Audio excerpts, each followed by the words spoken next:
this time, I'm going to go ahead and ask you to, I'll go ahead and start. All right, meeting start.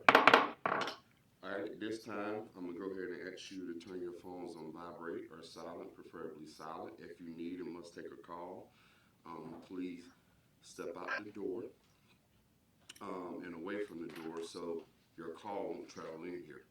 Sound travels through the doors pretty well.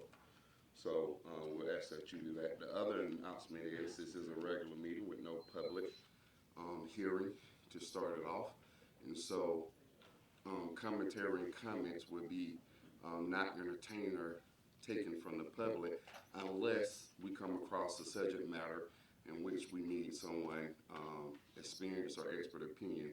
Experience or expert opinion would be determined by this body, meaning that that person may have worked in the field for a long time or has some expert knowledge on that information. We're a small community, so we should know who those people are. All right.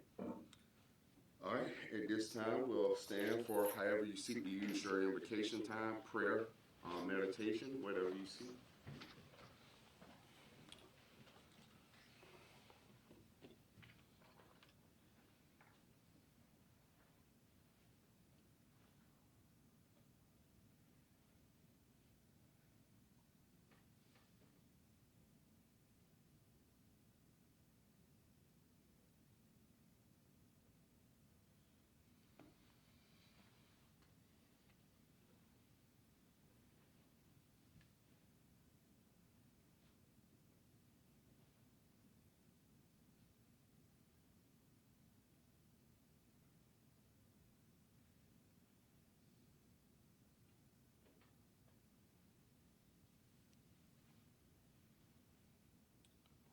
All right, this time we ask Commissioner Rainey to lead us in the pledge.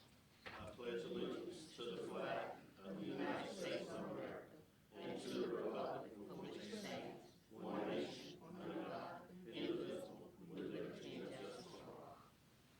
Thank you, sir.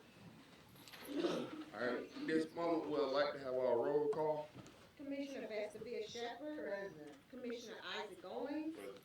Commissioner J. Wesley Rainey. Here. Commissioner Vice Chair Royce Reed Sr. Free in here. Chairman Joshua Darrison. All right, live and present. Thank you very much, ma'am. All right, at this time, I'd like to see if we have a approval of the agenda for today. Second.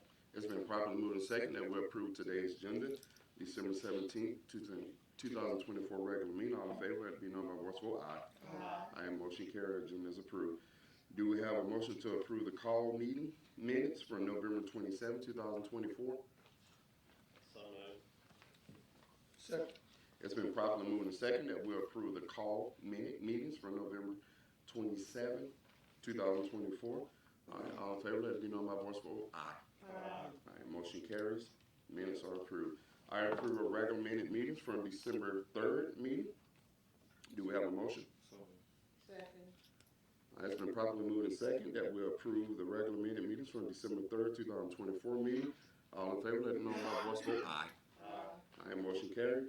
All right, approve or call minute meetings from December 3rd, 2024 meeting. Do we have a motion? So moved. It's been moved. Second. All right, and a second. All right.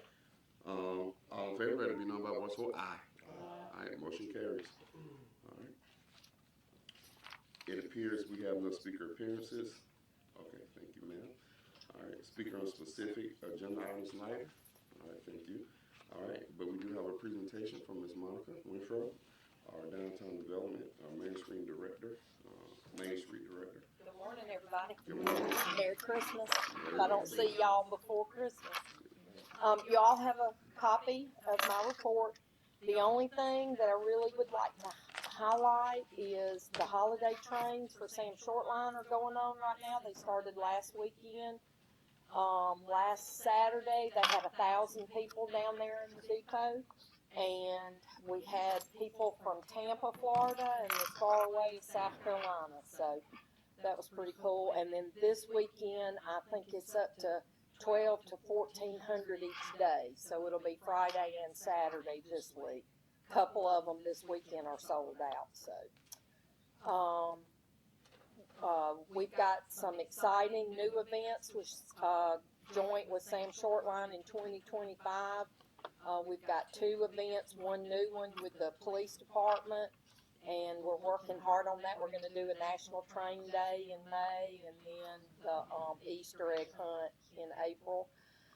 If anybody, they need some elves for this weekend, so if anybody knows any young people, if you call me at my office, I'd appreciate it. We need some elves for the weekend. Rail Fan Festival went really well. I think there was almost 200 rode the train, and we probably had about 300 all day. The Christmas tree lighting went really well for the parade, and I appreciate those that came. And I think that's pretty much, the Sip and Stroll went really well. That was in the end of October. We had a lot of good, Maurice was there and helped me invite some developers there and investors, so that did exactly what we wanted it to do, so we were excited about that. And other than that, I think that's about it, unless y'all have any questions. Any questions? Thank you. Thank you. Y'all have a wonderful rest of your day. You as well. All right. With that, it is the third Tuesday of the month, so we'll get into our department head goals and accomplishments, starting with Mr. Hill, Community Advancement Manager. Good morning to you, sir. Good morning. Good morning, everyone, and happy holidays to you. Thank you. Thank you.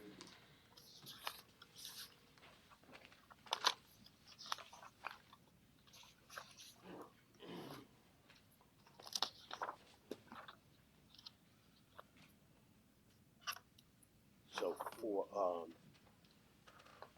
goals and accomplishments for the Community Advancement Department is first one was to meet with the city manager, Monica Renfro, from Downtown Development, as well as River Valley, to go over the 7th Street redevelopment plan. We were looking to try and put together a plan similar to our comprehensive plan so that we could acquire different funding options for downtown Main Street. That went well. I attended a meeting to bring in virtual reality workforce. What that is there's a company called Interplay. They use virtual reality goggles to do construction, to do roofing, to do HVAC repairs. And so I'm hoping that that's going to bring in the attention of young people, that demographic that we seem to miss when it comes to workforce. So they would go put these goggles on, much like an Oculus program, and then after they passed a series of tests, they would then go and work on actual equipment. After that, again, because it's workforce, we would hope to be able to partner with some organizations, some businesses, to put them actually to work. One of the things that I'm trying to do is work with the Albany State College, because they have so much square footage, to try to put some of the workforce development programs that I'm working on in that facility. One of the others is I reached out to the Georgia Film Academy. They are going to get back to me after the holiday, saying that being able to we are a camera-ready community, so being able to access the Georgia film industry to bring the resources and the job opportunities to Cordele would be tremendous. So after the holidays, I do have an opportunity to meet with them as well. I attended the Board of Appeals zoning meeting. That went well, very well constructed by Miss Irene Cantrell. Goal number 4 is I attended a conference, and there was a young lady there from C's Community Partnerships who talked about public facility grants. And I've asked that young lady to come, not necessarily to speak, but also for her to see who we are, for her to understand what our community is like. And then she and I are going to go and visit the library to talk about bringing some technology to the library or even to the former Boys and Girls Club. It's called, was it Bridgestone? Bridging the Gap. Bridging the Gap. Try to bring some of that grant funding to that. So Ms. Danita is here. I thank you so much for coming. And she and I are going to do some touring and hopefully be able to bring some resources to the community.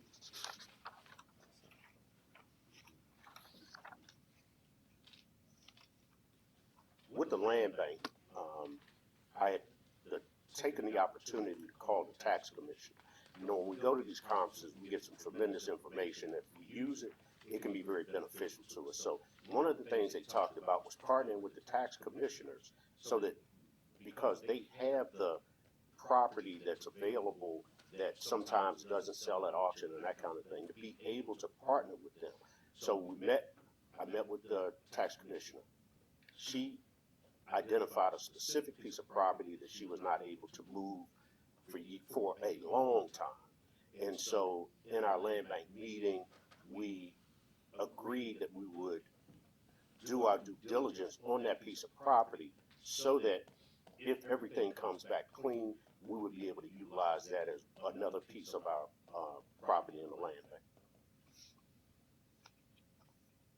And I was scheduled to go to the faith-based meeting. I was not able to attend that. I was actually ill for a couple days last week. I'm feeling much better now. And one of the, I was asked by one of the commissioners to reach out to some of the homeless people to find out what the specific needs are. Because, you know, as a community, we could view that they need this or they need that.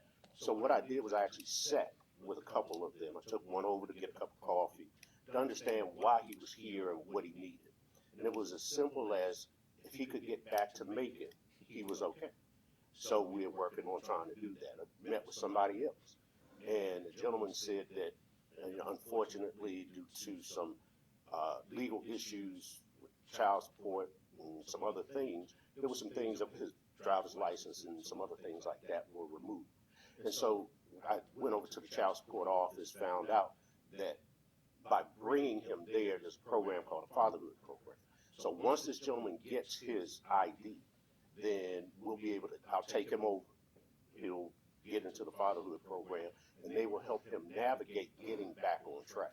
So sometimes it's not always, we gotta go get a bunch of funds, we gotta build a building, we gotta do some things. Sometimes it's just a matter of having a discussion to find out what the specific need is. And once we address that need, then we start to take people off of our streets. Now there was a family that was out here as well that came from North Carolina. So I put them together with Miss Monica Robinson. She is in the process of trying to help them navigate their difficult situation, but just know that sometimes when we see these folks out, we don't always have to come to them with everything. We just need to understand what they need, and if we do that, we can help a lot of people. That's my report if you have questions. Any questions for Mr. Hill? Thank you, Ms. Hill. I'm glad you're feeling better. Thank you, sir. I would like to get with him later on to have some ideas about the homelessness in our area. Yes. As far as like the rescue missions in this area, like Clifton, Macon, different areas. And also like if there are YMCA or YWCA, or, that we can transfer people to temporary so we can do that in the city. I'll see that. Thank you.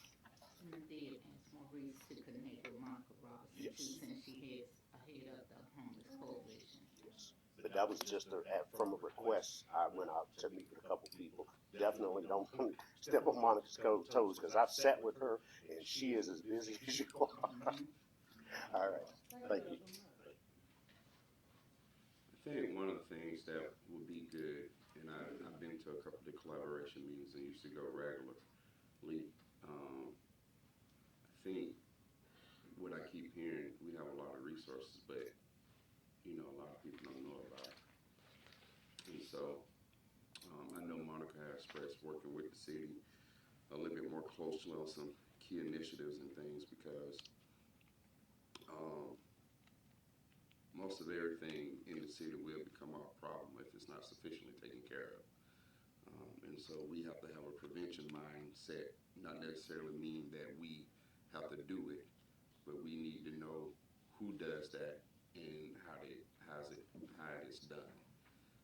So I think that's what we are, what a lot of the things, and I appreciate your initiative going out and being very personal with that population. So, yeah. So, all right, next is our finance department. Good morning. Good. How you doing? I'm well. Good. Okay, you have a copy of my report. The only thing I want to point out is that the wages for November is much higher because we had 3 payrolls in November, and it also includes the employee bonuses. So that's the reason for the increase, the big increase in wages. That's all I have. All right, any questions? Thank you, Ms. Simon. Thank you. That was it. All right, next is our fire department. Good morning to you, sir. Goals and achievements. Goals, as always, provide the best possible service to the citizens and visitors of Cordele. As far as accomplishments go, I attended a FEMA emergency response to terrorism bombing class at the EOC. We had a pinning ceremony here in the courtroom for 5 new sergeants and 1 lieutenant. If you saw Rick's monthly newsletter, there they are, where we pin those sergeants. It went well.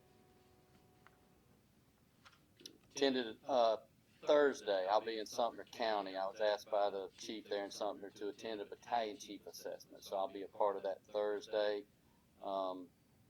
We've been heavily involved with Adopt an Angel this year. Those are the pictures there. The guys put together some bicycles and transported those, and they had a really good time doing that. It actually turned into a competition, so you could do it the fastest, environment. But they had a good time. And then also we partner with the Red Cross on 1210 to help them with their blood drive, like we always do. On our Haas alert, I don't get that report until after the first meeting, so I want to go over that real quick.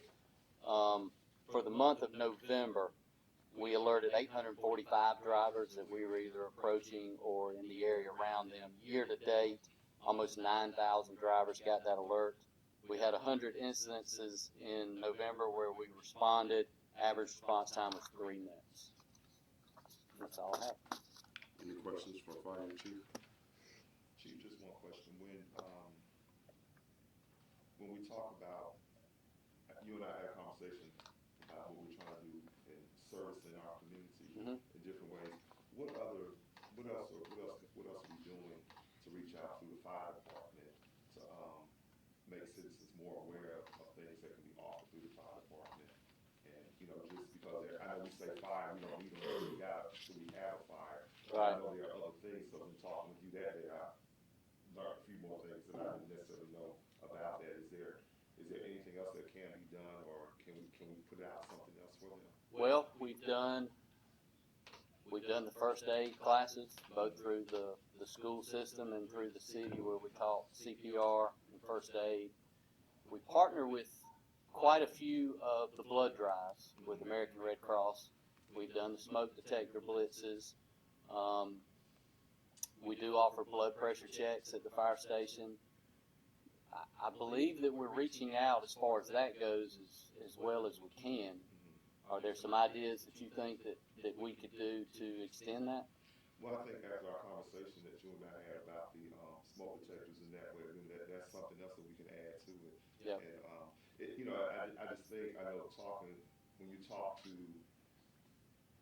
children, they're excited about the fire department, but then I know that they're like some of our elderly, and just talking with them to know that blood pressure checks, something like that, can be offered as well. I think that's something that we definitely need to make sure that can be emphasis, because sometimes just riding around, and they used to do the blood pressure check thing at Walmart. We found that was some of the boldest. Most of those electric ones. I think that would be, that's something else that we can add to, and to make it a more feasible for the community as well. And we do have smoke detectors at the station if somebody needs them.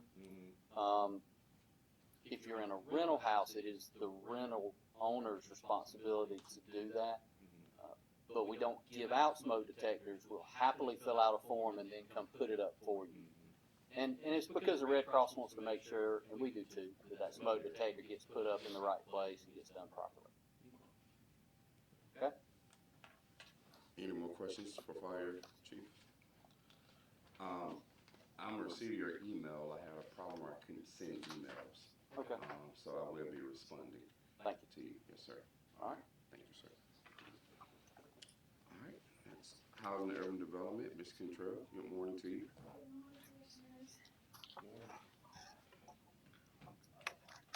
In my report this morning, the goals and accomplishments for the Cordele Historic Preservation Commission should invite their O'Neill historic neighbors, and the Gillespie Southern Historic Preservation members should invite their neighbors to the meetings. And that's just an idea that we have. Goals and accomplishments for the Board of Zoning and Appeals meeting.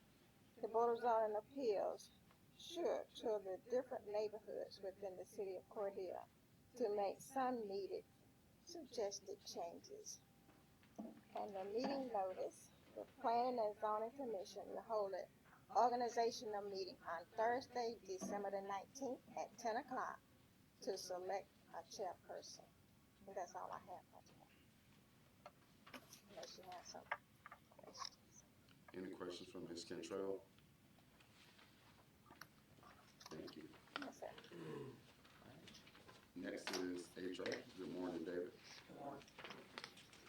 Chairman, good morning. You have my report in your package. I'll just make it fairly brief this morning. Some of these items you've already heard about. As Chief Alligood mentioned, we had 4 corporals and 2 firefighters promoted to sergeant in the fire department, along with 1 lieutenant. Also in Public Works, we've had promotions in our water and sewer department. We have a water and sewer technician promoted to heavy equipment operator, as well as in cemetery and parks, a maintenance worker that was promoted to equipment operator in that division. And we're currently taking in-house applications, and these are for promotional opportunities as well. We have positions available in the police department, which is for a sergeant, as well as the cemetery and park superintendent with Mr. Mercer's looming retirement coming up. So we congratulate him on that for a few years of service with us. And then as of yesterday, it's not on this report, we extended a conditional job offer to a heavy equipment operator in the street department, and this is a CDL required position. So this gentleman is actually a returning employee who worked here for many years, retired, moved to the Metro Atlanta area, and back home in Cordele, wishes to come back with us. Mr. Brown back on board with us. And that's all I have. If you have any questions. Any questions for David? I have a question, David, if none of the commissioners have questions. About the ensuring diversity thing, and I know it's been a goal. Is how do you all actually do that? We strive not to look at just binary terms when defining diversity.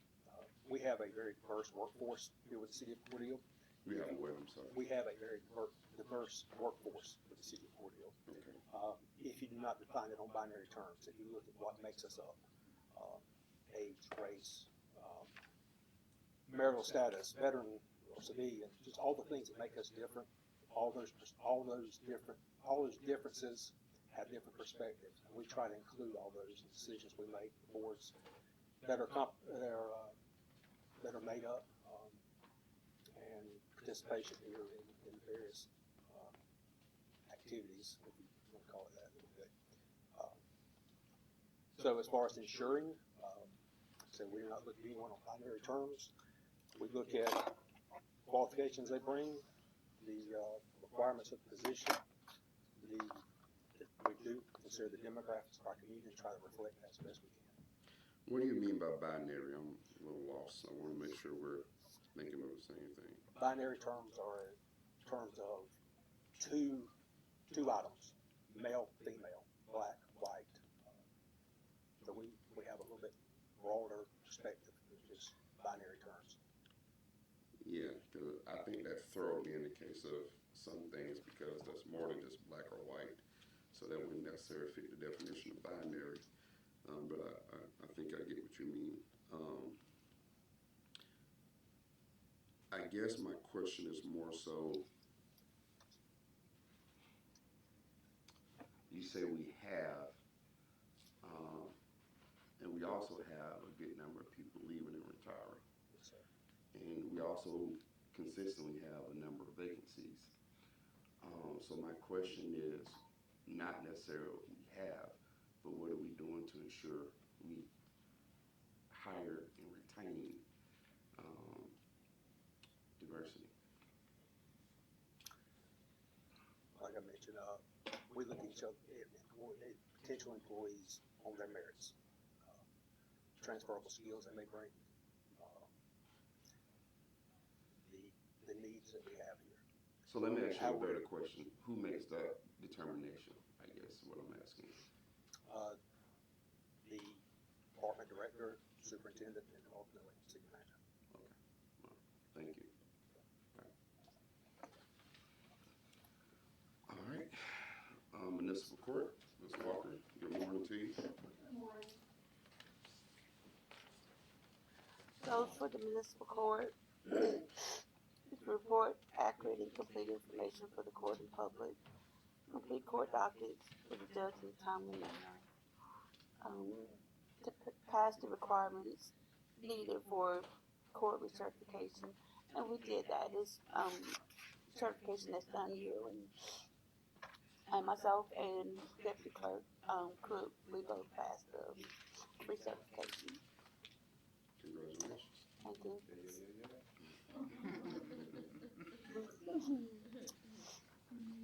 That's all I have. Any questions for Municipal Court? Thank you, ma'am. Thank you. Is Chief Herb? Good morning to you, sir. Before I give my report, the city manager has allowed me to recognize one of the officers that I have. So I'd like to call up Deidre. Come on, step up. I know how everybody likes to be the center of attention, so join me.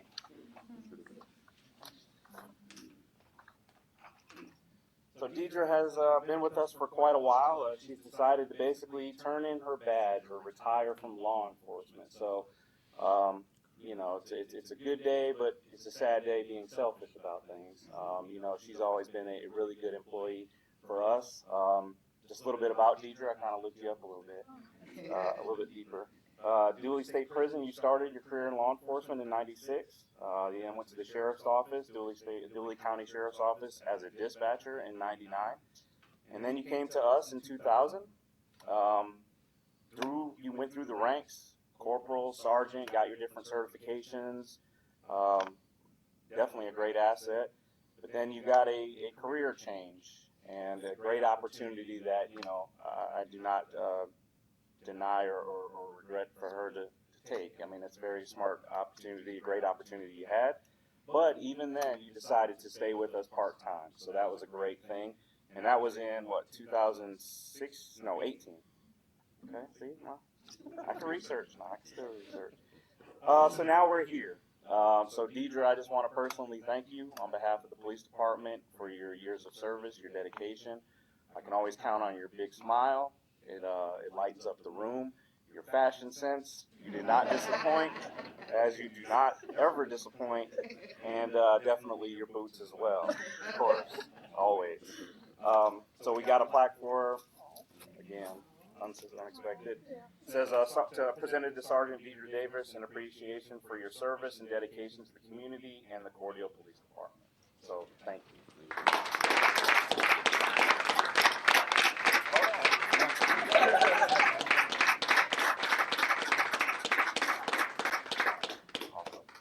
Thank you so much. Would you like to say anything, Deidre? No, well, I hate to leave, because I really love law enforcement, but getting this new promotion has really helped me see things from a different perspective. I always looked at things from law enforcement, but now I can look at things different, and that makes a difference. because if you're always looking at things and I always got to be the mean police to make sure things get done, it's not always necessary. So I appreciate the fact that you all gave me an opportunity to work with Cordele PD for so long, and the love that I always experience from working as a police officer. And I just want to thank you all. Thank you.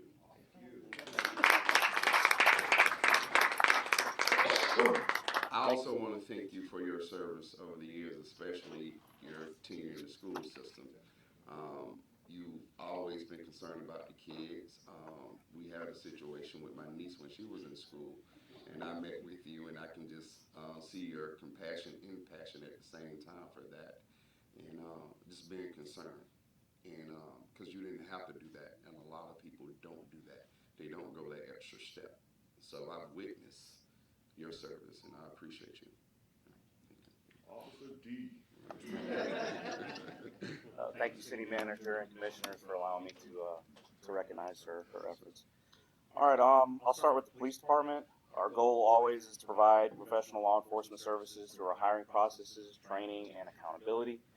Our number two, develop strategies to attract more experienced officers. At the time of putting together this report, we had 3 applicants in the hiring process, 2 of which were certified police officers.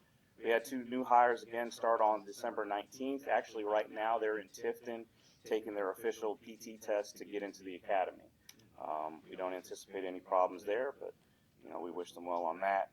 And they should be starting the academy on January 2nd.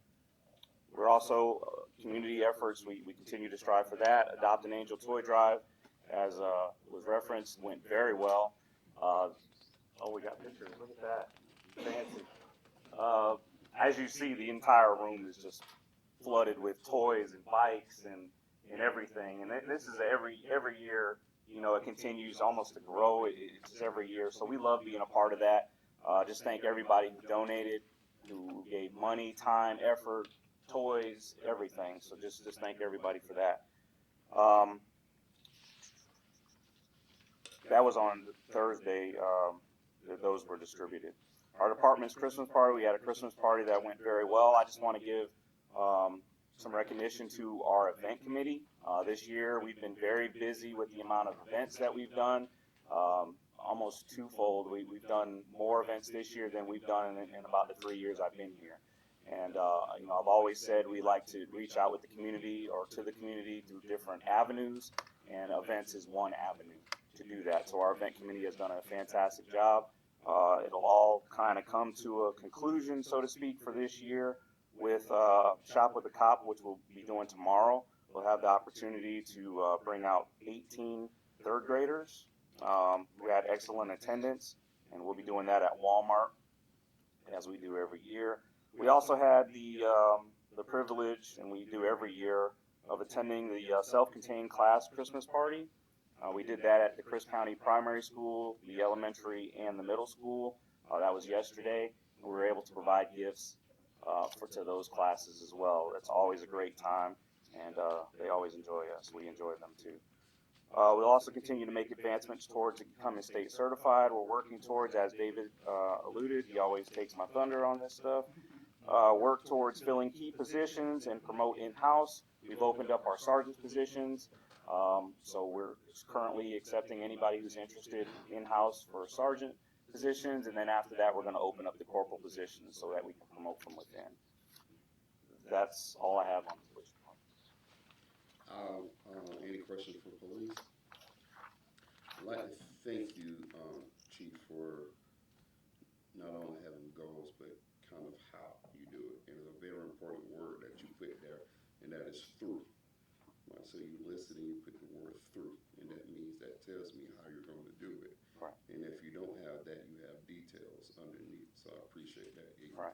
can give me a little bit more clarity on, okay, that's just not your goal, but how are you going to accomplish it? So thank you. That's what I've tried to do throughout the years, is we come up with goals, and they're long-term goals. We have several short-term goals that we can discuss, but try to give you guys long-term goals, and then every second commission meeting, what did we do towards achieving that goal?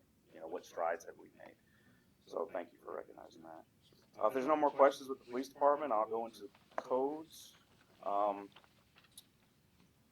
Let's see, Codes Compliance participated in a Christmas parade. They helped assist with Woodville Bingo. So Codes does more than just issuing out citations and doing things. They're very active in the police department with us, as well as Animal Control, which I'll say when I get to them. But, they helped out with the parade, and they come to all of our events, too. The department also plans the training as far as from Codes. The training is in March, so they're already signed up, ready to go. Just waiting until the training starts. As far as blighted properties, our team successfully prosecuted several dumping cases and blighted buildings. That property is 112 South 7th Street, as far as the blighted building. There's several others that we're still addressing. Commissioner Reeves, I actually have your report that you had asked for. If you wanted, I can get it to you. I have it right now. I'll come in after I'm finished and give you that report. The department also utilizes social media. We have the signboards, if you've seen them, outside of our lobbies. Those have been very effective as far as getting out the word, but also social media. So we continue to just update our signboards and social media page, and it's working. I mean, there's other avenues that we, going out there and talking to people. We do that on a regular basis too, but it's good to see our social media efforts and our signboards are kind of getting the message across. It's really all I have. Well, if you look at with Speedway, I always skip this part. Speedway is looking to finish within the next few weeks, and Gillespie is complete. So that's a positive for sure. And there's another single-family home being built. Yeah, the single family permitted. You see what we have there, and the address is listed. So, that's positive as well. Always more single family homes. That's all I have on Codes, unless you have any questions. If there's no questions, we'll go to Animal Control. We continue to post updates, information available for events, different events on our social media page. Like I said, it's working very well. We're noticing an uptick on intakes for animals, but on the other side of that, we're also noticing an uptick on adoptions. So we're not getting overcrowded, but we are noticing that, and it's this time of year where a lot of people, we just see we always see an uptick of abandoned pets. But thankfully we're addressing that, and we're also seeing those pets being adopted too, so that's really good. Owner reclaims, adoptions, rescue numbers, like I said, they've dropped slightly. Euthanasia numbers are less than half the previous couple of months. It's not necessarily a bad thing. Microchipping also, they're doing really good. So we've added microchipping to our adoptions. We were given a grant for that, and so the microchipping is going very well. We hope to continue that, so we'll apply for another grant for that. We're also still experiencing some internet issues. However, Thomasville Humane, as well as we're looking for ways to remedy some of the issues we're having at the shelter there. We're also looking to have rabies clinics and may also include the microchipping events beginning next year. Again, we had a great time as far as the different adoption events that we had, and they were kind of pop-up events. So now we're going to kind of publicize them more and make them a bigger deal. We'll do that next year. That's all I have for Animal Control. Any questions for Animal Control?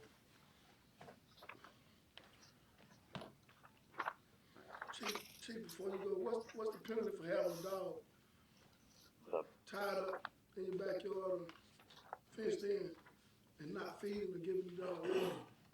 Well, that can go into criminal stuff, and you start getting citations for that.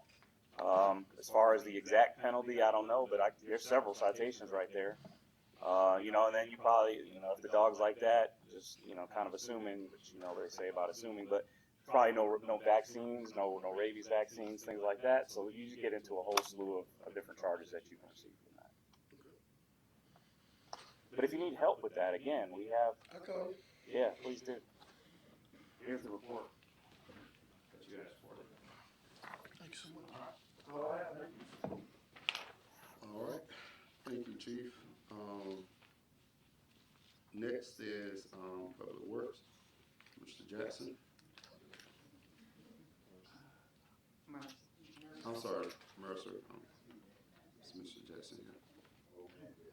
Mr. Jackson here for the policy. Oh yeah, you told me that. Sorry, Mr. Mercer. I was reading the thing and got you confused. Okay, we got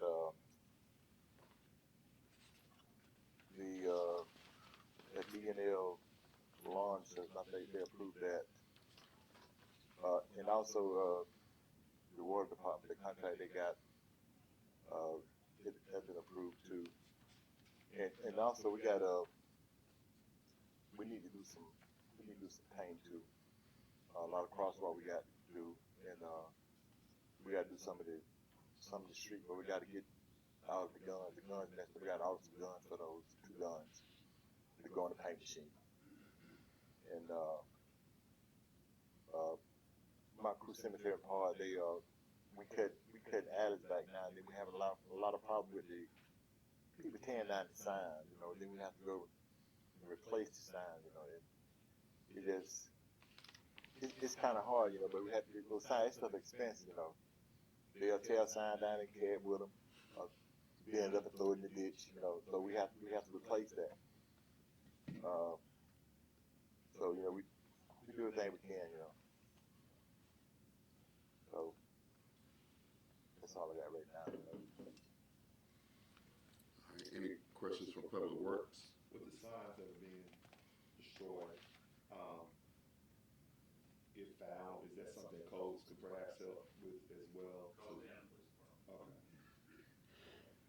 Well, sometimes they tear the sign down, and the police department will pick the sign up, and then they'll call us, and we'll go get the sign. You know, but a lot of them they just tear up.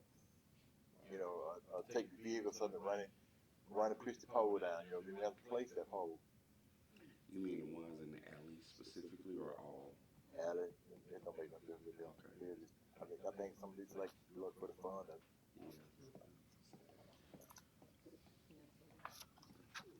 We'll work together to figure out something on that, because if they can be caught in the act, then that's something that can be addressed. That's all I have right now. Any questions for Mr. Mercer? But I want to say thanks for the trimming back of the alleys. You know, because it's needed. You dare go down some of these alleys with a new car or a fresh or a new paint job. You go right back to the paint shop. So I want to thank you for that. I seen the guys come back on the alleys, and I thought that was awesome. Thank you, Mr. Jesse. And Mr. Jesse is serving as our interim public works director. Of course, we know he's planning his retirement at the end of January, but for right now, he's serving as the interim public works director.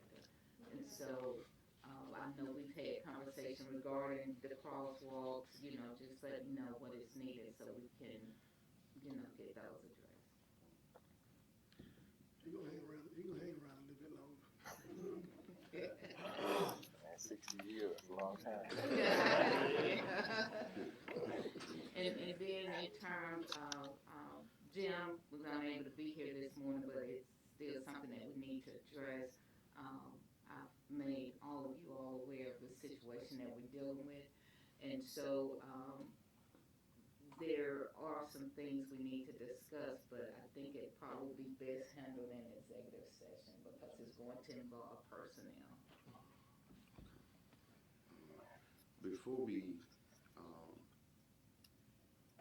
get in executive session, let's talk a little general about it, so I can have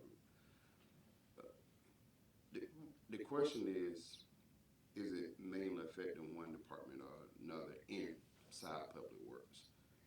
There's one division I have not received, well, it has not been brought to my attention. Okay. Any complaints from other divisions within Public Works. It is one particular division that we're having a problem with. That's it. Thank you. Is that correct? A correct statement, Jesse? Thank you. Yes, sir. All right. Well, Mr. Mercer, would you like to say anything on it? I mean, you leaving, so it don't matter to me. You can speak your mind. Okay. So I've been here a long time, I know. Right. All right, thank you.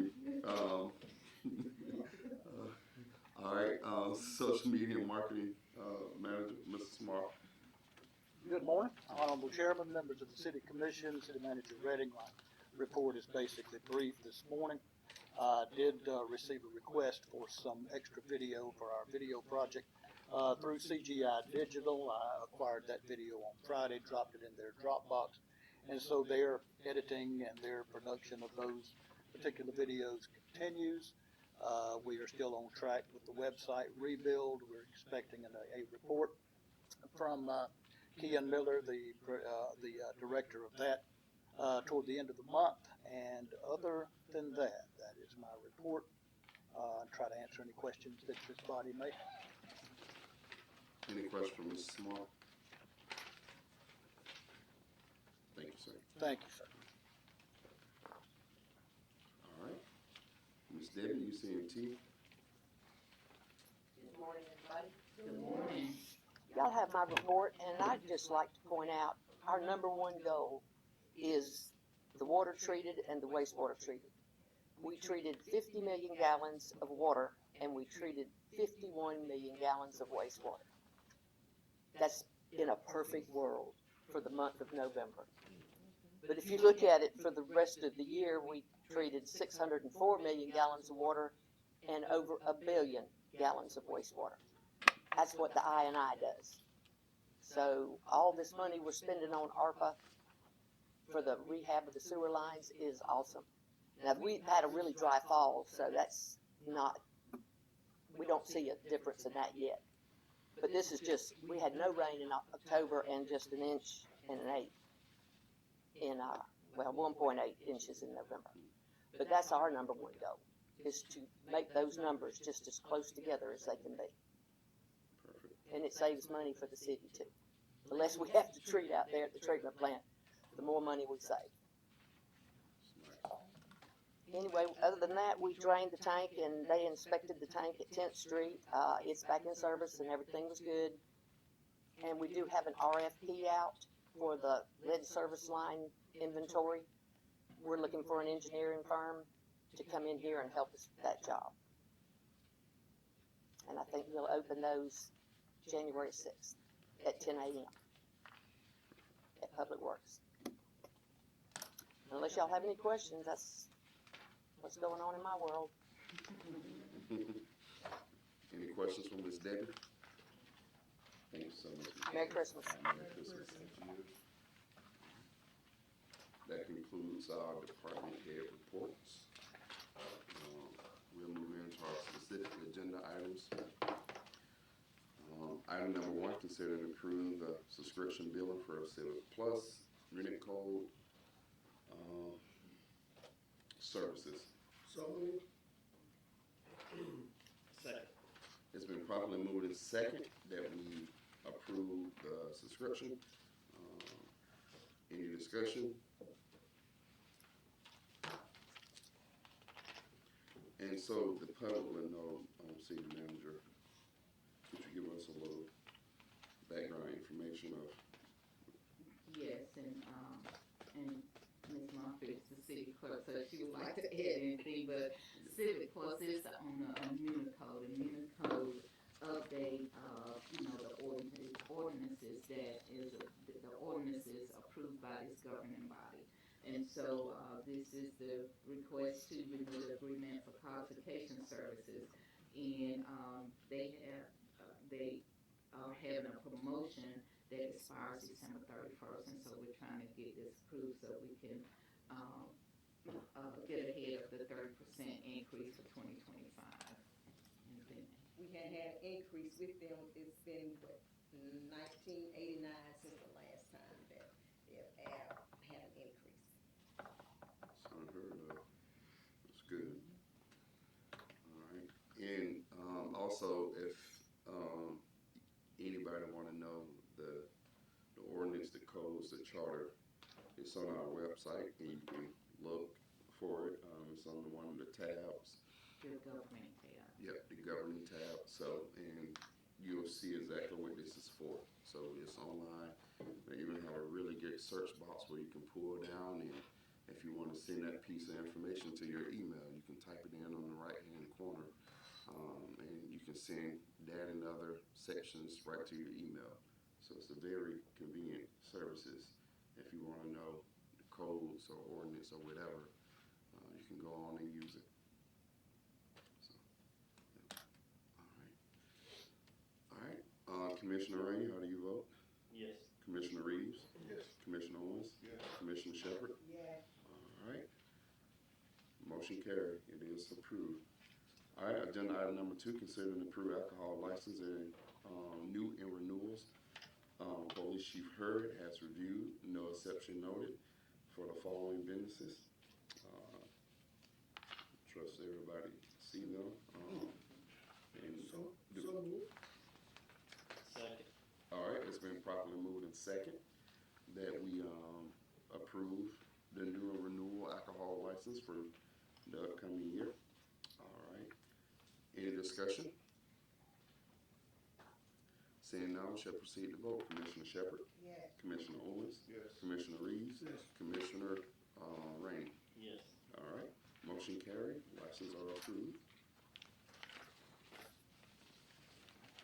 Agenda item number 3, consider and approve ordinance fixing and publication fees for office subject to election in year 2025, repealing all in conflict with. All right. Do we have a motion for agenda item number 3? So moved.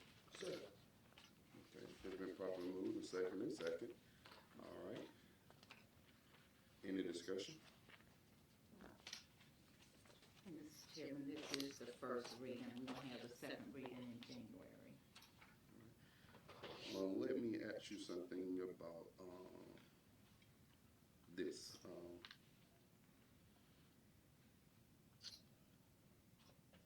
Is it an increase? No. Okay. You mean in terms of the qualifying fee? No, should not be an increase. Should not be an increase. Sure. This is because of Yeah. the increase they're gonna get, starting, that's 2026. 6. Yeah. So it is. So, okay, so. Yeah, it wasn't the this new much. fee- upon The new, okay, Yeah. Yeah. okay. $126, $27. Okay, I thought since that didn't take effect until January, but I guess since they'll be qualifying to run for January, then there will be an increase in the qualification fee. Yeah. So that it I thought it was a little different. So, yeah. Okay. Any further? Thank you.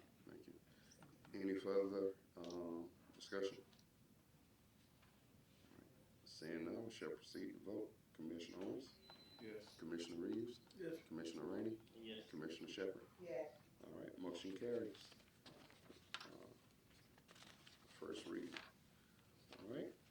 Agenda item number 4, consider and approve resolution pledging to practice and promote civility in the city of Cordele. So moved. Second. It's been properly moved and second that we consider and approve resolution pledging to practice and promote civility in the city of Cordele. All right, any discussion?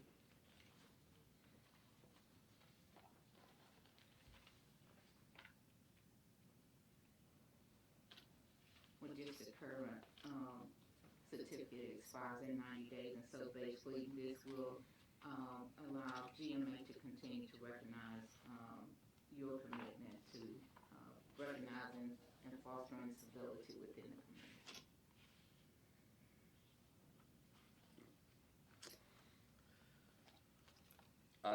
For the record, I always had a problem with that distinction because I think it came in a time where different people was getting elected and people, to me, and I shared this with the GMA President Larry, basically, or not President, but basically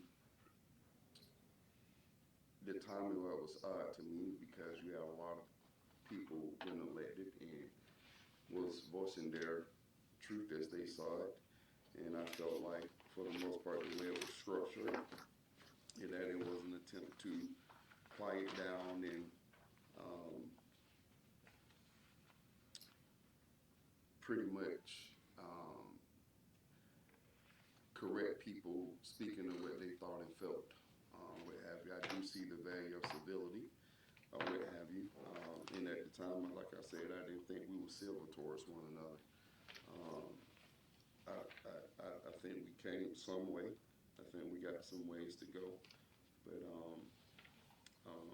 I'd like to see us be a true city of civility.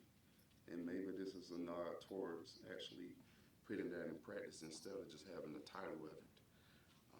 I'm not a big fan of doing anything for recognition or just to have a distinction. I like to see us actually be civil towards one another. And I already shared, I'm gonna be what you are to me.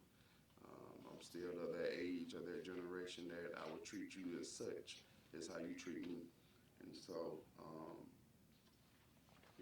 I know the community has some issues with the things I said and done, but again, as I always say, it is basically how I've been treated is my response.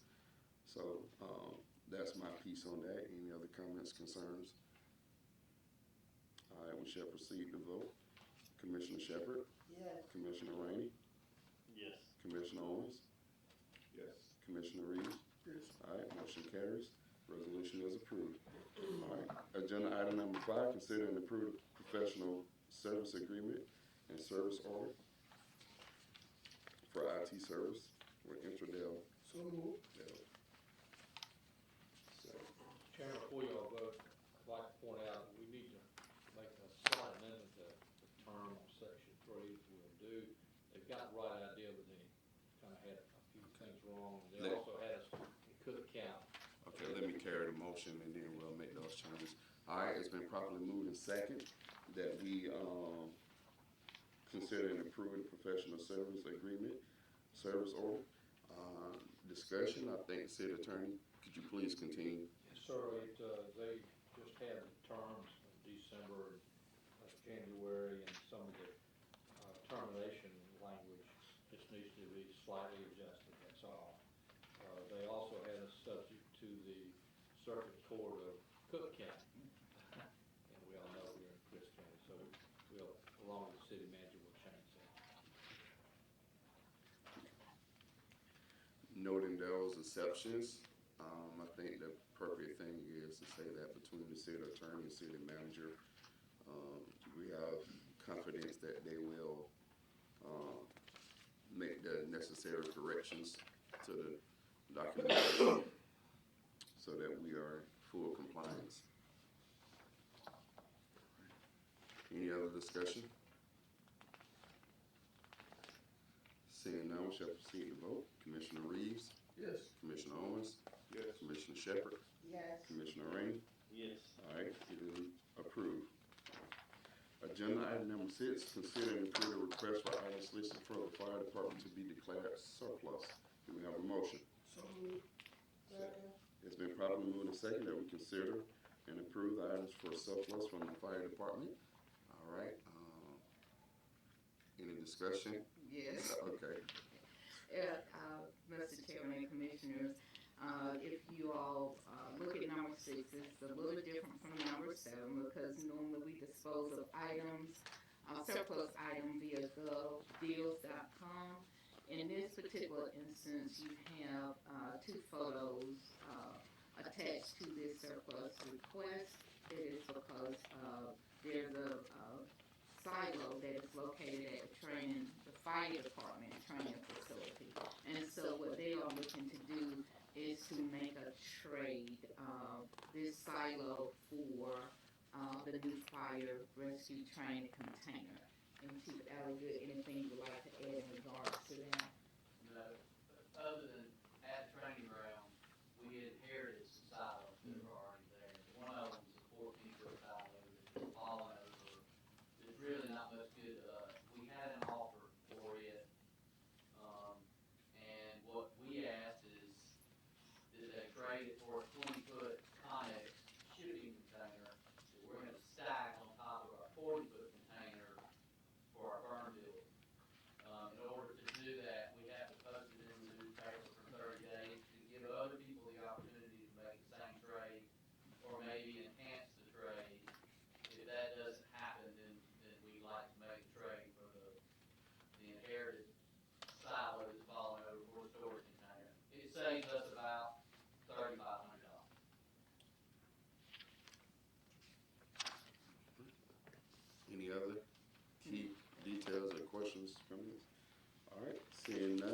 shall proceed to vote.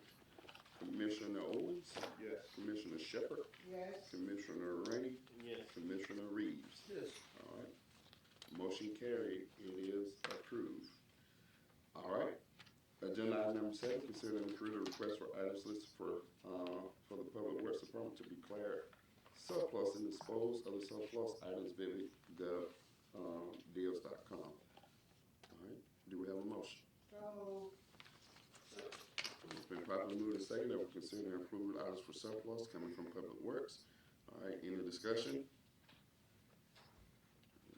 Seeing none, we shall proceed to vote. Commissioner Reeves, Yes. Commissioner Rainey, Yes. Commissioner Owens, Yes. Commissioner Shepherd. Yes. All right, it is approved. Motion carries. All right. Agenda item number 8, discussion of the LMID projects. All right. Do we have a motion to discuss? So moved. Second. All right, been properly moved and seconded that we discuss agenda number 8, 2024 and 2025 LMID project list. All right. Discussion open. City Manager, I know you have some background. Yes. At the last meeting, we were asked to revise the LMIG project list just based on needing to look at additional streets to be paved, but also making sure that the streets that were on the mass list, that those were basically compare those streets to ones that we know are in worse shape. And so you were sent a revised list, and I've had some conversation, and at this point I would like to ask that this be tabled once again, because you would notice there's a much higher cost to the streets that are listed, and there are a couple of reasons for that. And so I want to make sure, first of all, that we're looking at streets that, really need to be repaved, but also just making sure that those streets will be paved to the standard that is required for a city street. We've had some issues in the past, so I just want to make sure that we are paving our streets up to standard. My motion will be to table. Second. There's been a motion and a second to table the 2024-2025 LMID project list until we kind of get a better, clear direction on where we want to go. All right.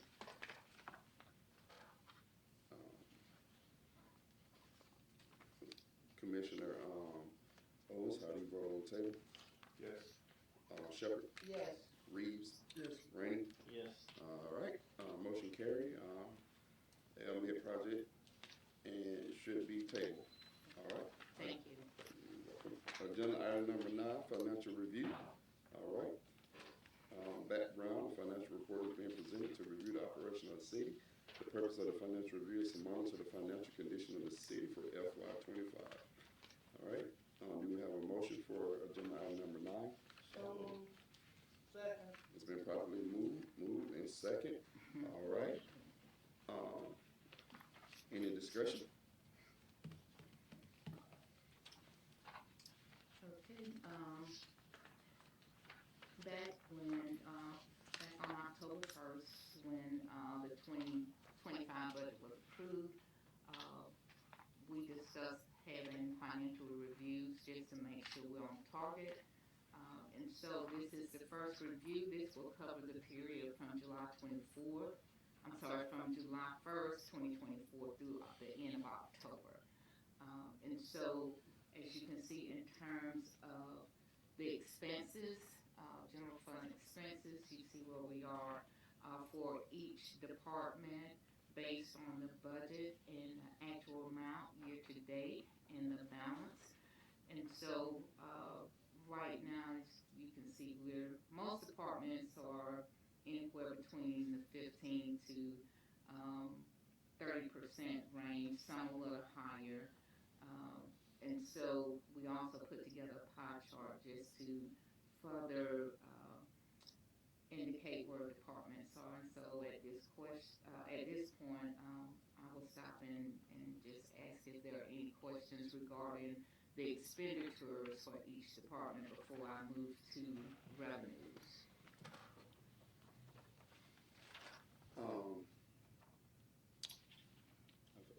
few questions. Um, the first question is with the library. Determine our involvement with them, and because I know we talked about some maintenance that needs to be done at some point. So, with the library, the city of Cordele, we make monthly donations or contributions to the library because that is part of the service delivery strategy, with the county. Um, we have this budget, in place for the library to, help them offset salaries, maintenance. Um, I know at one point in time we did have a problem with beds at the library. Uh, and from my understanding, that has been taken care of. If not, then, I will follow up on that. But in terms of general maintenance, whenever I receive a request or something that needs to be done from West, then, we look into it and try to help the library in terms of maintenance. I don't know the amount that they receive from, I think they're in the Blackshear regional area. I'm not sure of the amount of funds that they receive from the regional library system, but this is the amount that the city of Cordele budget each year for the library. Okay. Who's our point of contact? And what's the N for Isabel? Isabel. Is Isabel. SABEL. She's recently new, right? No, the manager Is new. with The manager's new. yeah, Okay, right. okay, that's what Yeah. I'm saying. Yeah, okay. That might just be one of those things, maybe have somebody to come from the library to talk with us, just so we can see exactly what it is. And what, how we can help.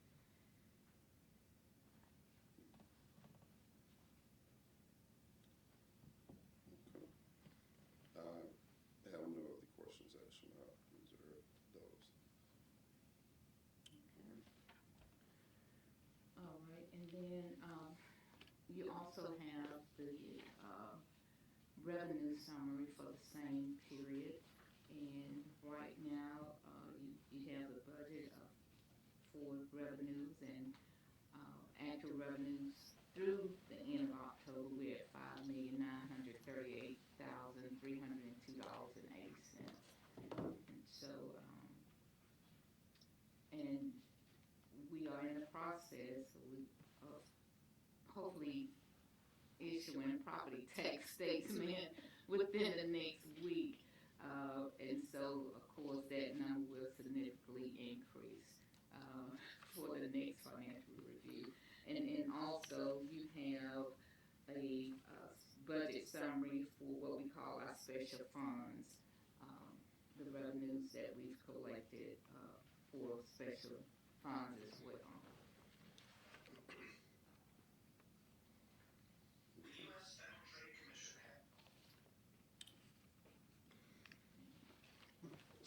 All right. Any questions, commissioners?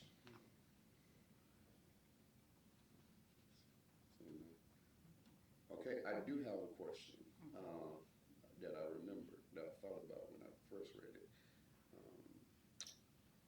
We approve, I believe, $5,000 for each elected position to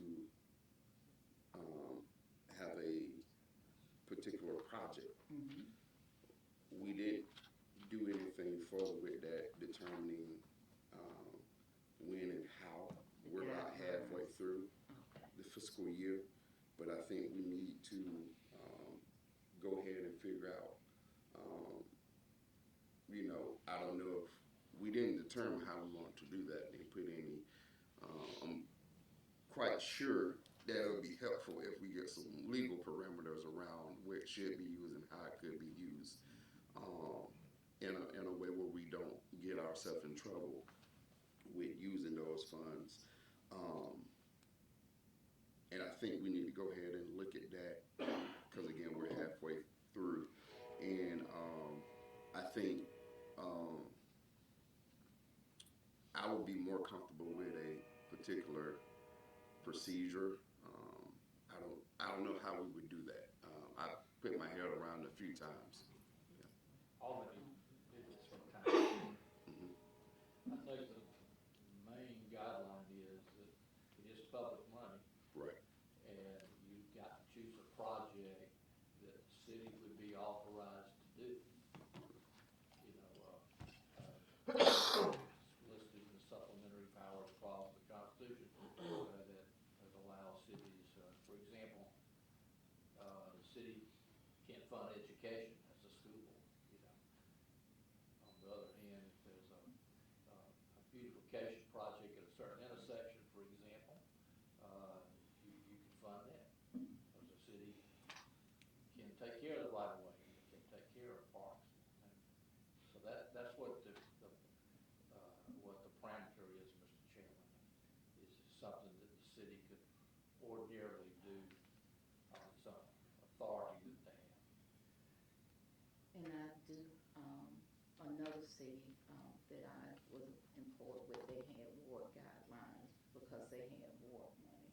And so I can work with the city attorney, so we can make sure we bring something to you for approval. Yeah, that would be helpful. I think the more guardrails and guidelines on this, the better.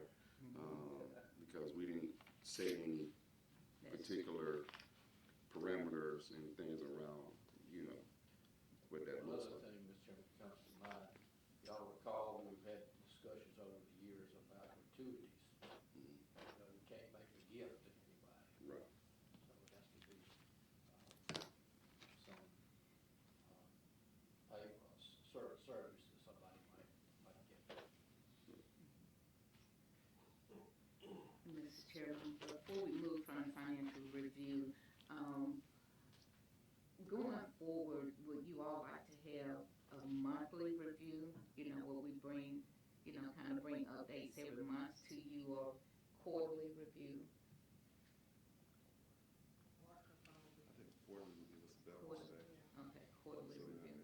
could have something prepared. Okay, all right.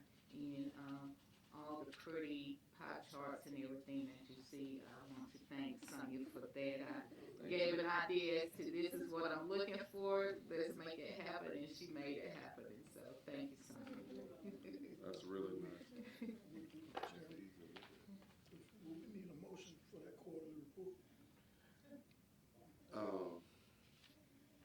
don't necessarily know if I need a motion. I just think we need the city manager be in charge and done. Do we need a motion to have a quarterly report? We could, you make it official, but it's up to y'all. Never hurts to vote. Yeah, yeah. I make a motion that we have a quarterly financial review. Second. All right, it's been properly moved and second that we have a quarterly financial review at the city commission meetings. All right. Any discussion? Seeing none, shall proceed to vote. Commissioner Reeves? Yes. Commissioner Rainey? Yes. Commissioner Owens? Yes. Commissioner Shepherd? Yes. All right, it is approved. Motion carries. We'll have quarterly financial reviews.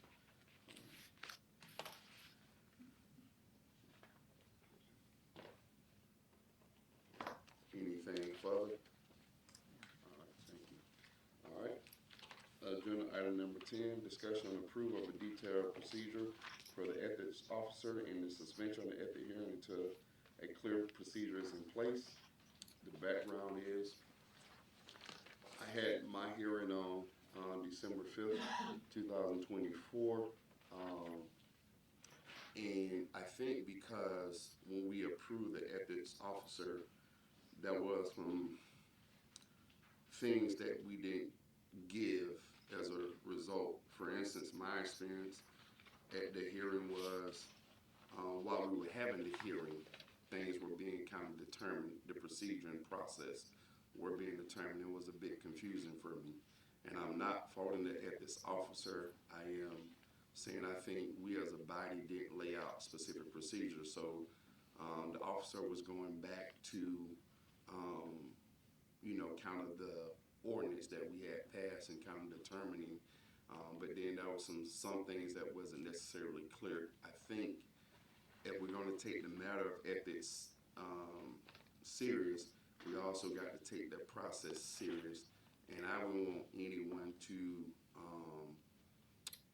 show up for their ethics hearing and not understanding and feeling as if I don't know if it's coming or going in a way of things. And that was some detail. And for instance, for my ethics complaint, that was said that was 205 pages that was filed. I didn't receive 205 pages. I received probably about 20 pages. And so, and then I was kind of a process of who gets wet and how. That wasn't also determined. And for what I mean specifically about that was that it was said that I need to send information to the party, and the ethics office wasn't going to be to go to person or through person for that. So I just think if we could, we can get some clear, and it has nothing to do with me because right now I only have one, and that was already started. It's about the ones in the future, and again, the way I think, and I don't care if I don't care for you, I just like to have a process and a procedure that is fair and impartial to anybody who go through it, because if it's not fair and impartial, then the end result can be challenged because of that. And and so for us to move all of that out the way and make sure we have a clear procedure and practice, I think this would be a good thing to do. So do we have a motion for agenda item number 10? It's been properly moved and second that we consider agenda item number 10. Any discussion? Yes, sir. When we talked about the clarity of it, Cover your microphone so I can hear you a little. so we talked about the clarity of it, of the procedures. Is this something we have a special meeting for, when we can come here and sit down and discuss exactly what we expect from the ethics officer? I think the city attorney has experience with it, and he can lay it out in a little bit more detail. If it's okay with the chair and the commission, I'll speak with Mr. Godfrey and see what challenges he ran up against. What the chair was talking about is if you go to court, for example, the other side gets the evidence against you. Apparently, that wasn't done. One of the problems that we're going to have, it seems to me, that there are always going to be what's known as pro se complainants. That's somebody that doesn't have a lawyer, and they're not going to know what to do. And the ethics office got to be cognizant of that, make sure that everybody's treated fairly. I doubt that we can probably require that the rules of evidence are going to apply, because of some complainant who's some citizens have complained about some of us won't have any idea what that is, and they're not going to be necessary for them to file a lawyer. But I will talk to Mr. Godfrey about it, and we'll try to come up with something that's more definitive. I'll take a review of the ordinance as well. And I will say to that point, the complaint against me had an attorney. Oh, it did? Yeah, but there was still some things unclear about that procedure. And so, yeah, and so part of the time was trying to figure out how it's going to be done. Right, well, Yeah. that's right. We had lots of stops and goes. That's right. With this, and most of these things we're talking about now are maybe a year or so old. And so they may have gone a bit stale, and I'll talk to Mr. Godfrey.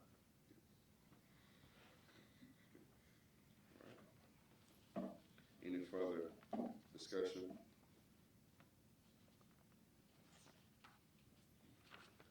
All right. No discussion, we'll move on. Discussion establish a city efficiency committee to review the policy and procedures to include city management, city employees, city residents, and elected officials. I'm background. I believe that given the way I'll just speak for myself, experience over the last almost 3 years now, we could use a committee that will review policies because it has often been on the burden of our city manager. And situations create one thing, for example, is the on-call policy. If we had a committee that would take policy by policy, and that's other examples over the 3 years that to some point where I just can't believe, you know, that what the policy was, or which sometimes is even out of compliance with standards and other times law.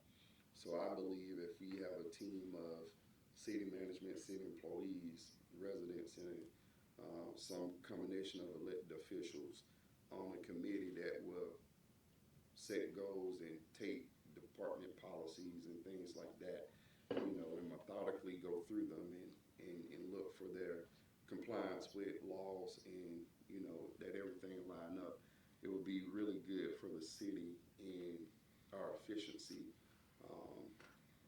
because I think it will go a long way to provide clarity, but also assistance in not having all departments are busy. City manager is busy, and I think at the end of the day, policy has been in existence as long as the city has been in existence. And what I'm thinking that we don't know which ones are out of compliance until we come up against them, and that's not a way to do things. Not an efficient way to do things. Not a good way of doing things. So that was my solution that I thought would be very helpful. So do we have a motion for agenda item number 11? So moved. It's been properly moved and second that we discuss agenda item number 11. Any discussion? So with the committee, upon meeting, then they will present back to us for our final yay or nay or tweaking or whatever. How that would be the final side of that. I think so. I don't know the process. I'm saying that would be yeah. Okay. I just think that solution, how we do it, will be totally left up to all of us and the city manager and whoever is involved. The city attorney, of course, make sure it's appropriate and legal. But I think that was just a solution that I had. I'm not really in my head committed to specifics of how it would look. That's just a general idea I have. But I guess that would also give us a way to review policies as well, because some means, like you said, it's something that come up, or as it has been in the past, city manager has been working on something, go back and look to try to support it, and that's when we find out it's not more, or it's out of date or something like that. So it might be a way to even put a review process, a more extensive review process on it, I think.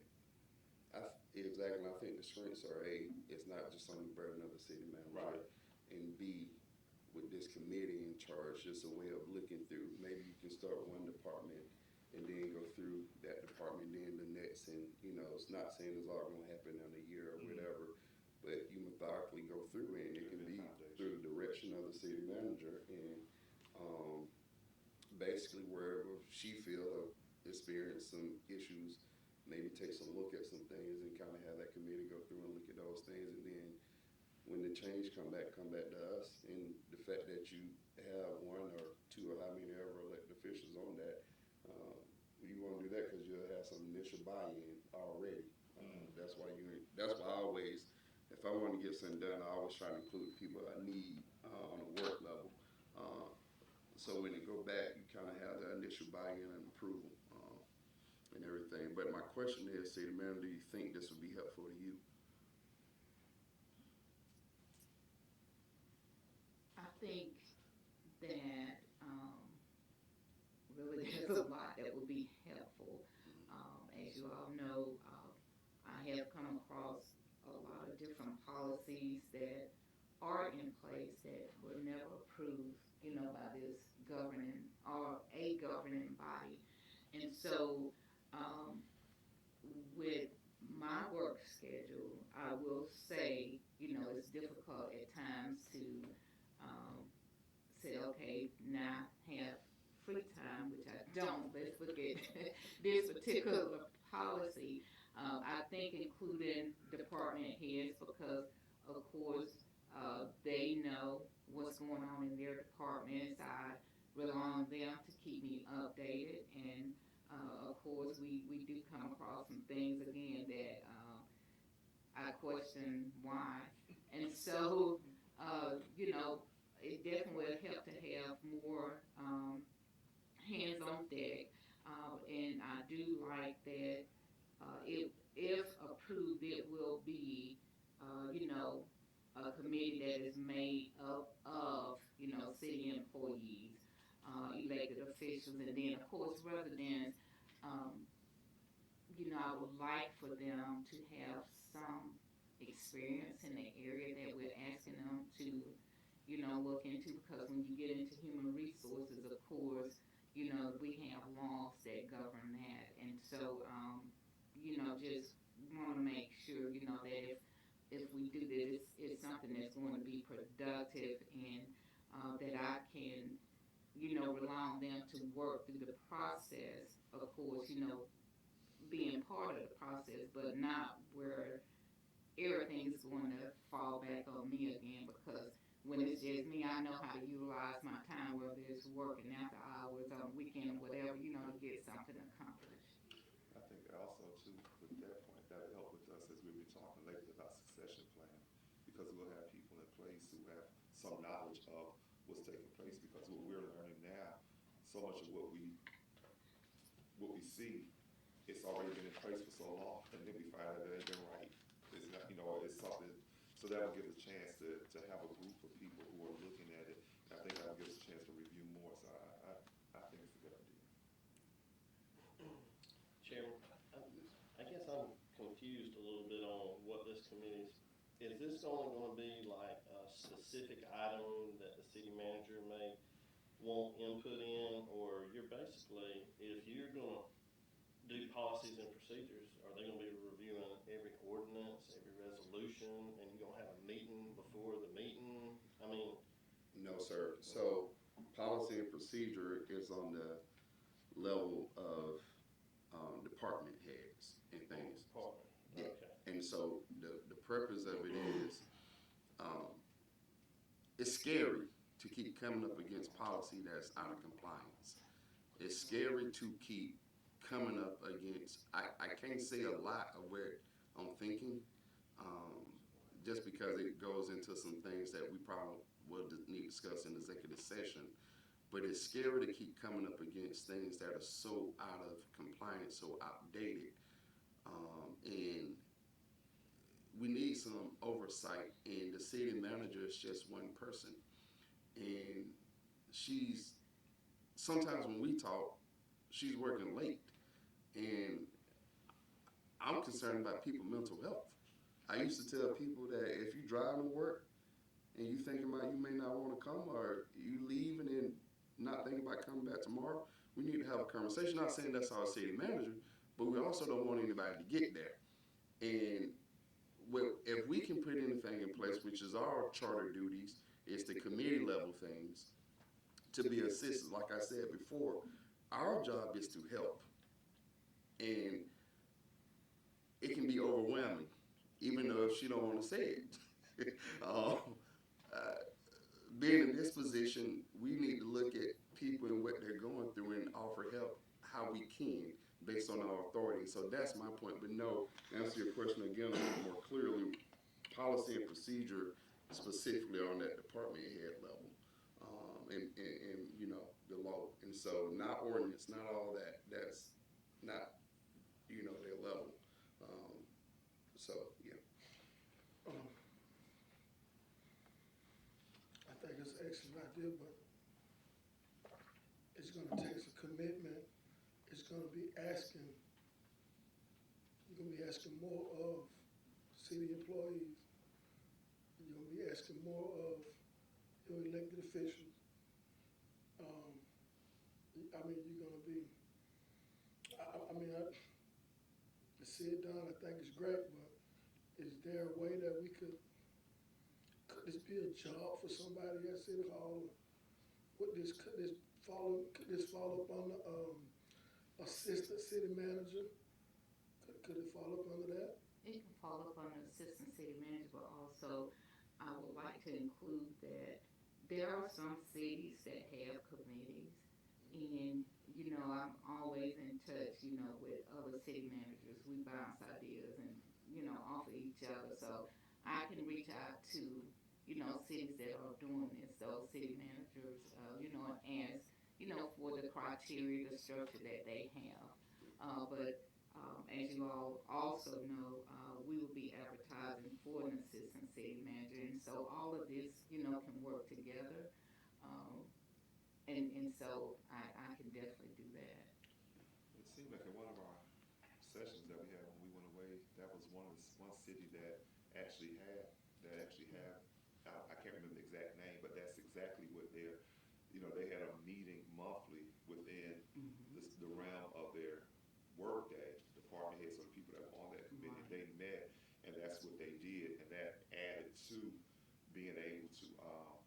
It didn't so much stretch their day in that sense because they had that planned meeting, and I think that the out the outcome for them was that it helped more within the community, within the city, of them working together because they were able to look at it from a different perspective.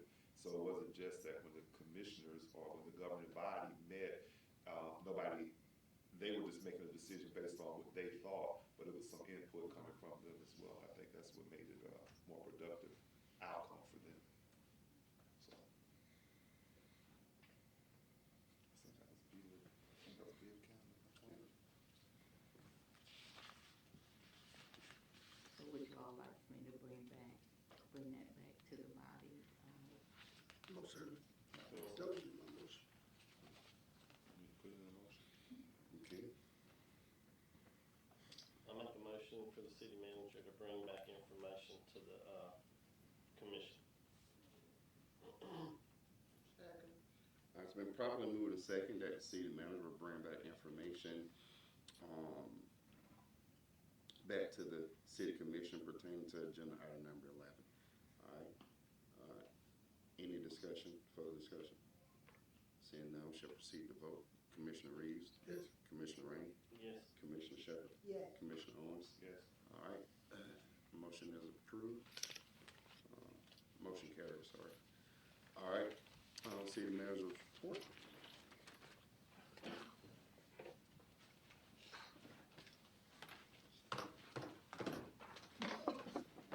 Good morning again. City Manager's report for December 17th, 2024, last meeting of the year. I know.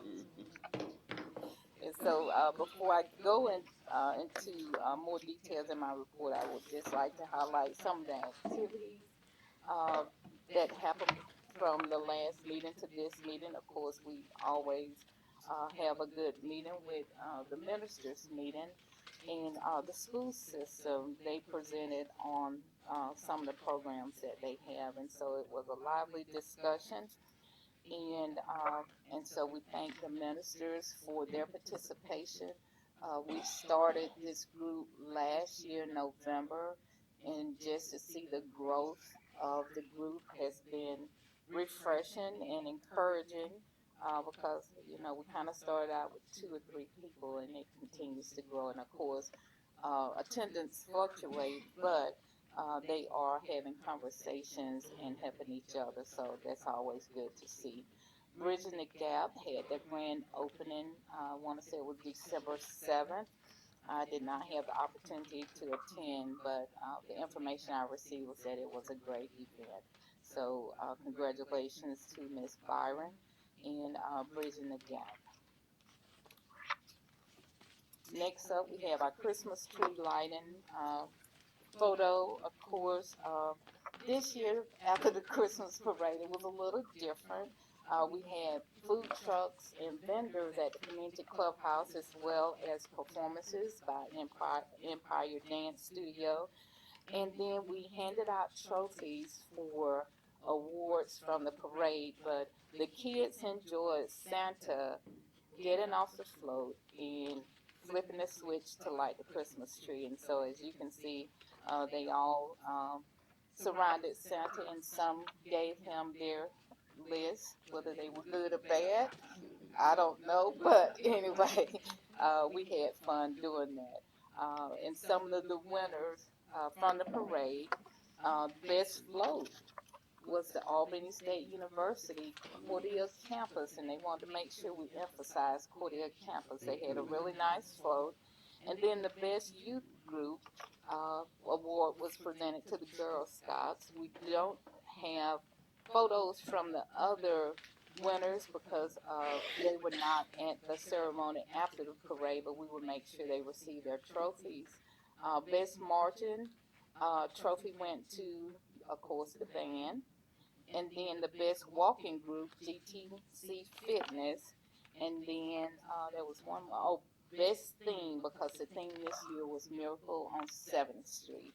And that went to Lake Blackshear Resort and Golf Club. So congratulations to the winners. Also, I would like to thank Ricky Smar. He has done a great job in covering the activities. And so GMA posts, the Georgia Municipal Association posts, included a photo from the Christmas parade here in Cordele, along with some other cities. And so I thought that was really great. So thank you, Ricky, for all you do. Next up on December 23rd is the Community Cafe, 5:30 p.m. at Clara Scott Community Center. I think this is the last one for the year, and so, of course, they're always excited to win prizes and, of course, for a free dinner. Updates and announcements. The Board of Zoning Appeals meeting was held on Thursday, December 5th. Felicia Grant was selected as the chairperson. As you all know, Mr. Monfrey stepped down from serving as chairperson of both the Board of Zoning Appeals and the Planning Commission. And so, as Ms. Irene mentioned in her report, the Planning Commission will hold an organization meeting on this Thursday, 10 a.m. here in this courtroom to select the chairperson for the Planning Committee. We know you had a lot of alcohol license renewals on the agenda today. That's because the alcohol license expires December 31st. So for those who did not get their information in for approval today, then of course they would not be able to sell any alcohol going in, for the new year until they can have their license renewed. Would like to just go ahead and notify the public that business licenses expire December 31st. Of course, you have a grace period until Genesis at February 1st or February 1st. And after April 1st is when we start to issue summons. Is that correct? Correct. Okay. So for a business license, you do have some time, but just want to make sure you start planning ahead. Christmas holidays. The city will be closed. We will close at noon on December 23rd. And the Christmas holidays, we will be closed the 24th, 25th, and 26th. We will reopen on Friday, December 27th at 8 a.m. And then tomorrow we have the Christmas employees luncheon. And so city office will close from 11 until 2. And so we can celebrate and thank our employees for a great year. Next, in terms of goals, we've kind of gone through the goals throughout the year. Just one I would like to highlight is under revenue recovery. We've kind of gone throughout the year with this body approving agreements that have allowed us to move forward in collection of delinquent property taxes, but also you all approved a contract with Live Oak LLC to assist with utility collections, and so that contract has been executed, and the finance department is submitting information to them regarding delinquent accounts here with the city. And just again, this is the last meeting of the year, And so, city offices will be closed on Wednesday, January 1st, 2025, in observance of New Year's Day, and we will reopen on Thursday, January 2nd, for normal business hours at 8 a.m. And that's all I have. Okay. All right, any questions for the city manager's report? I do.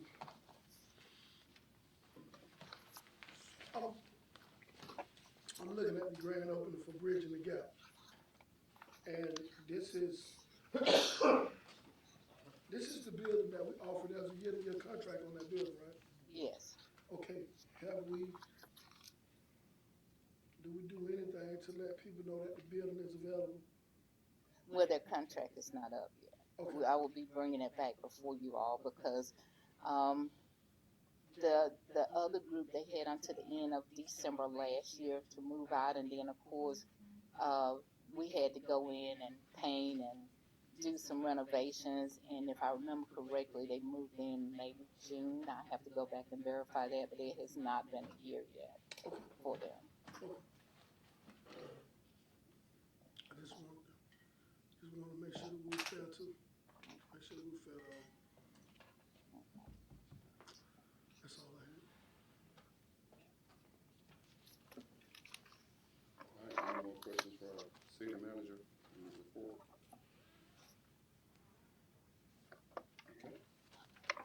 Thank you. All right, thank you. Next, city attorney. Yes, sir, I wanted to remind the commission of a matter I think you probably heard about through the GMA, and that's House Bill 581. That's was authorized by a constitutional amendment that the public passed on November the 5th, and it starts on January 1. And you will have 2 months to consider it. What it does, it creates a floating homestead exemption. For example, if your house is worth $100,000 and it's reassessed at $110,000, what it'll do is say that you can't assess anything except $100,000. Okay, and then there'll be an increase based on the CPI done by the Department of Revenue. And so they gave the General Assembly did it opposite. They didn't give you the right to adopt it. They said it's adopted unless you opt out of it. And to opt out of it, you're going to have to do that before March the 1st. If you do not opt out of it by March the 1st, it's in place. There's nothing in the law to get out of it. In other words, whatever decision that we make to opt in or opt out is permanent, so to speak, at least under status of law right now. So I've been trying to tell cities about it. I'm giving some information to the city manager. I'm going to email each of you a kind of a presentation really that's given by the ACCG and the GMA, so that you'll have that. It's just kind of a primer. It's a very, very complicated law, and it may be the most important thing that you'll do for while you're here, in terms of how your taxes are collected. And then I'm not sure what the county's going to do. As far as I know, we haven't heard from them about this. You may have. Have you heard from the county at all? Well, I had brief discussions with the city County administrator, yeah. And then also what Aaron talks about. If you do not opt out, for example, there's an authorization for a new sales tax for the reduction of ad valorem taxes alone, nothing else. And but everybody has to opt out to do that. And so I wanted to point that out to you, Mr. Chairman, and please be aware of it. When the time comes, there won't be a lot of time for us to go back and forth about what's going to happen. Because to do nothing is a decision. Correct. Okay, Often usually is. so, I'll send that to you. Yes, for sure. It may be that you may wanna have some special sessions, about it. The city manager's gonna, I'm sure, get what effect it might have if the exemption was in place. How much would it reduce, your collection of ad valorem taxes? You know. The other mismatch in the thing, Mr. Chairman, is this part is permanent. If the county and two cities decide to do the sales tax, it'll only last for 5 years. And there's nothing in the law now that allows you to renew it for another 5 years. You know, like SPOS now, we can do it every 5 or 6 years, but we can't. It's kind of over after 5 years without some local act. Lots of holes in the law, it looks like to me, and there's all sorts of references, and you'll see that maybe the General Assembly will do this, or your local delegation can do this. There's a great deal of risk to cities and counties with it. Also, the school board has the same thing too. I didn't mention them, although they have no ability to access the special sales tax that would be authorized. It has to be voted on too, so it's not. It's a really complicated and an important decision for all of us. You may have some questions. I have a question. So, is it that we all cities, counties have to make the same decision? No. No, we do not. Okay. Each one can make a separate decision, and I'm sure tax assessors don't like this, but that requires the tax assessor to keep 2 different books. Right. And it doesn't have anything to do with the current homestead exemption you have. This is on top of that. Okay. And so you could say, I'm opting out, the counties will say, I'm opting in, and they'll just have to, I don't know how they do that, but that's what they'll have to do. It's really a kind of just, if you look at it, looks to me kind of a suburban Atlanta. Yeah, that's what I was going to say. Yeah. It's more like for your larger metropolitan areas than your rural. You know, if you had neighborhoods with huge houses, and what happened is they got angry. All of a sudden, the assessed value of those things starts going up. Their taxes go up, and it's a shock to them. And so the General Assembly decided they'd jump into our business, into local government business, of how we do things, and rather than do it opposite by giving us an option of whether we do it now, they just did it, and you can opt out in a very, very short period of time.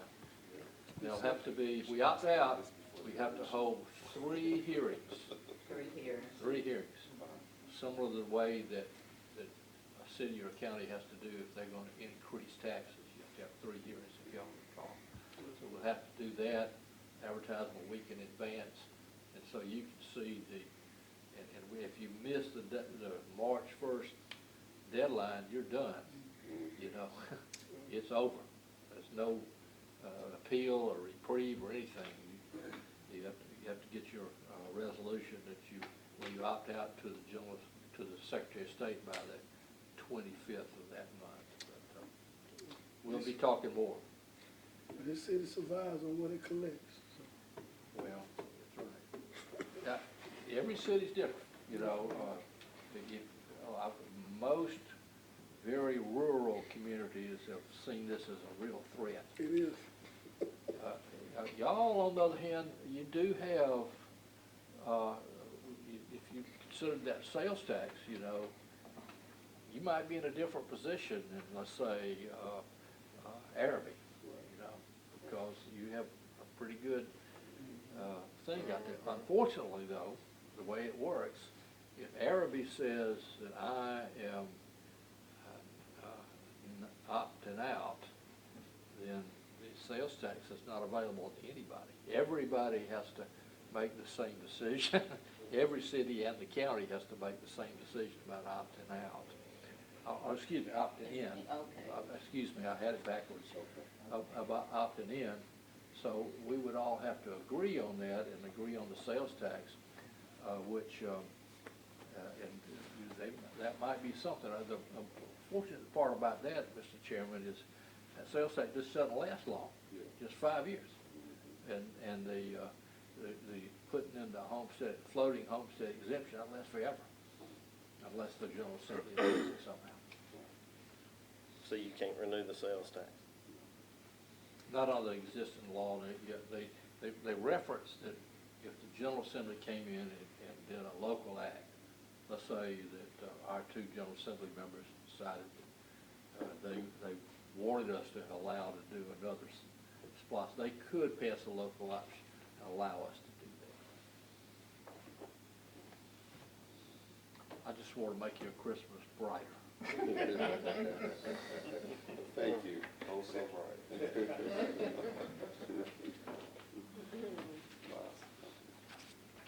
Does that conclude your? Yes, sir. That's all I really had. But I guess I do have one question. Is there anywhere that's done the sales tax that you could do? Is there anywhere that has ever done the sales tax?